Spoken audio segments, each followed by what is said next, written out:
போகும் தூரம் எல்லாம் அழகாகும்.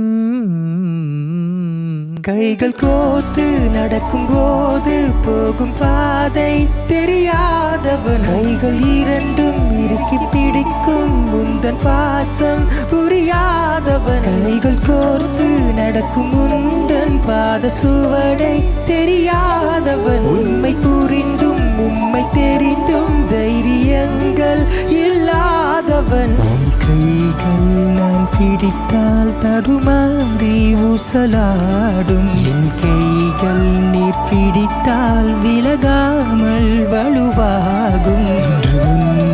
இன்று நடந்தால் நிலமெல்லாம் நிலவாகும். என் கைகள் நீர் பிடித்தால் போகும் தூரம் அழகாகும். கைகள் கோர்த்து நடக்கும் போது எந்த பாதை எங்கே சுதா. கைகள் இரண்டும் இறுக்கி பிடிக்கும் எந்த பாசம் எங்கே சுதா. என்னோடு நடந்து செல்லும் பாதை சுவடும் எங்கே சுதா. எல்லாம் தெரிந்தும் உண்மை